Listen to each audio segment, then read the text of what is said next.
may dala na tayong similya. Hindi na yung pupunta ka pa doon sa farm office. Mabuti sana kung on-farm AI, meron tayong sariling similya. Paano kung bibili pa po tayo? Yes, tama ma'am.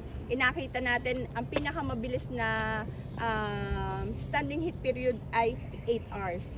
Ano po, kung nakita ko ngayong umaga standing heat ito, bibili ka pa, maaaring mamayang tanghali or bukas pa, or mamayang hapon or bukas. Mabuti kung may available yung bibilhan po ninyo. Paano kung wala? Wala na, lipas na. Wala na, lipas na. Kaya dapat, another cycle, another 21 days. Another lost days yon. Mabuti sana kung isang animal lang yon. Kung isang animal lang. Pag 10. Pag 10, 20,000. Sa ganong sitwasyon nun, kailangan talaga kagaya sa amin, kung may 10 inahin ka, much better may sarili kang ano dun, ano? Yes po. Stock ng similya or may barako ka. Kasi kaysa naman sa bibili ka lang. Yes po. Okay, sir, talagang dapat mapag-aralan nyo kung kailan ang pre-heat stage nito. Kapag ito, ang vulva niya ay pagampagana, na pulang-pula, bibili ka na ng similya. Kasi yung similya naman hanggang 3 araw yan. May ang extender natin, may 3 days, 7 days, 10 days. So it's okay. Pula, ma'am. Diba, pwede siya mamayang hapon. Ita-timing mo lang eh. Ita-timing Yes mo po. So meaning pag bumili ng similya, okay lang talaga siyang nasa cooler? Yes po, hanggang 24 hours. 24 Ina-allow po hours. yun. Yes po. Yung iba, na nasa bukid, yung mga technician po natin, yung farmer marunong na siya magsimilya, wala lang silang cooler. Ano po, yung cooler sa technician yon.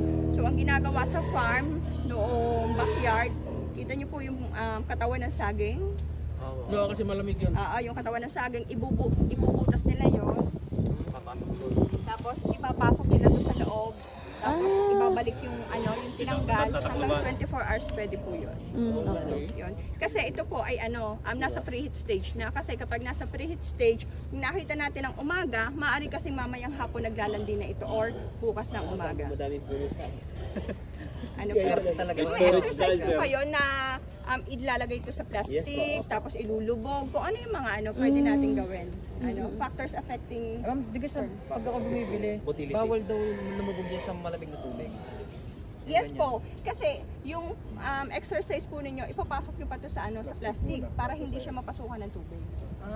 Yes, tapos Akala ko na may bawal lang siyang malamig po yung tubig. Tapos papasok ko kahit may plastic. Bawal daw siyang sa tubig eh. Yung Lumubog talaga sa direct na lamig. yun, wag naman sir yung malamig. Pwede po siya sa drum, pero kung halimbawa sa farm nyo may drum na ganun, wag po yung naiinitan ng araw. Galing China pa yan. Kahit pala drum lang, kahit hindi may walang cooler. Yes po, opo. Sige ma'am. Sige, subukan natin ha. Ma'am, yung pa-clarify po, yung kapag guilt, pag nakita nyo ng heat stage, morning pa lang, Yes po, yun po yung practice namin Guilt. dito sa ITCPH. pag saw, hapon pa. Yes po. Okay. Pag guilt dito sa ITCPH, kapag nakita namin na standing heat, ang guilt, disseminate agad. Pag saw, mamayang hapon po. Palalampasin ng 12 hours.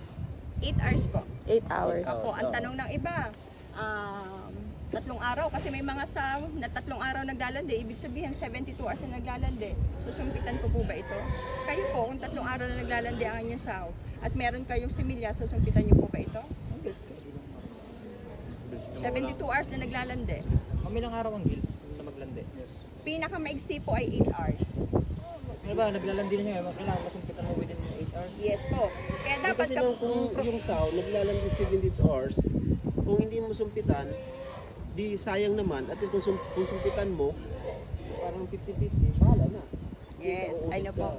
Sa amin, kung 72 hours ito naglalande, advice ni vet, susumpitan mo. Kung may similya ka naman, why not? Lalo kung on-farm AI ka, may similya, may barako ka, may similya kang available. Kung naglalandi ito na umaga, hapon, susumpitan ko. Kasi kapag hindi naman yung standing heat, hindi naman yung papayag magpasumpit di ba? Sayang. Saan ka kung ikaw ay bibili ng similya, saan ka magtitipid? Sa similya o sa biik? Titipid ka sa Similya. similya. Sa similya ka? Sa biik. Kaya Magtitipid. dapat, hanggat ito ay standing heat, kung may similyang available, sa biik. ba't ka manghihinayang na bumili ng similya ay standing heat? Oo. Eh kita mo, pag hipo, nakaganito siya, sabi mo, hindi, nasumpitan na kita,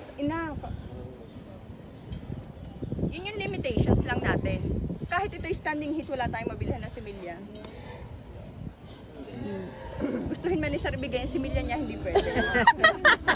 Ayoko din ma'am, sayang. Pang ano lang. Diba? Yun lang po yung limitations po natin. GP Pero kung may dyan. similya po, may okay, sir, medyo. Okay lang. Okay Sumikip lang May sa question binti ako. ko, ma'am. Pero Di ba sa inyo pag nakita ang guilds na landi na susunod? Kaya tinuro kasi mga gano'n din. Di ba within 4 days yan naglalandi pa hanggang ngayon? Yes po, naglalandi pa Adi, rin. Lumalampas pwedeng- yan Sa eh. unang araw pwede nang sumpitin yan. Depende sir sa reaction po ng katawan. Kaya sir, ang ginawa po natin, 3 araw po yung ito po ay 9 animals, so iba't ibang araw po ang ating sinumpitan para may maabutan po tayo na ito ay naglalandi. Kasi sir, hindi kasi lahat ng animals ay kapag Pare-pareho sinumpitan sila. mo ay maglalandi siya ika 4th day, 5th day, iba't iba. Ano po? Yes, kung i-relate natin sa tao, ang mga babae sa menstruation, ano po? Sa menstruation, ikaw alam mo sa 10th day darating, pero laging hindi sa 10th day kasi umiikot din yung cycle niyan.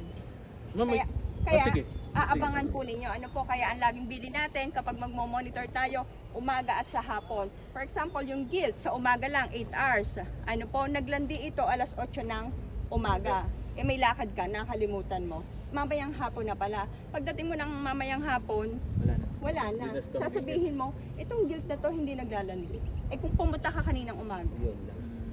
Mabilis lang talaga yung kanyang Pag guilds po. period. Sa guilds Sa lang, guilds yun lang po po difference yun. ng guilds at saw. Yes po. Guilt sa dry sound, mabilis din po yan. Kaya ang advice po natin, laging kapag mag-check ng heat detect, mag-heat detect po tayo early in the morning and late in the afternoon. Laging 2 beses po yan. Huwag kakalimutan po. Kasi kapag na may na-miss tayo, natapos yan, another cycle, 21 days. Ang hihintayin po Isang natin. sakong pizza naman. As early as in the morning, what time po kaya As roughly? early, sa ibang farm po, as early as 4 a.m. may nagsusumpit na, may nag-heat detect na 4, 5, 6, 7. Ganitong panahon, magnanay na medyo malamig-lamig, okay pa po to. Pero minsan, lalo kapag summer, 8 ang init na. Hindi na conducive sa pakiramdam ng ating animals. Ano po, late in the afternoon, 4 kapag medyo malamig na, 5, 6, 7. Well, hindi ba mong factor ang light sa Hindi naman po. sa baboy? Basta yung temperature po niya. Yung temperature, ano po, as early as 4. Meron po bang caretaker na pumapasok sa farm ng 4 a.m.? Wala, ikaw may-ari lang. Yung may-ari lang. May-ari lang. Yes. Alam mo, ma'am, ito, ewan ko kung may epekto sa sa pag-iay. Kasi minsan, may standing heat ako today. Tapos ngayon darating din yung similya ko. So, gawa nung malayo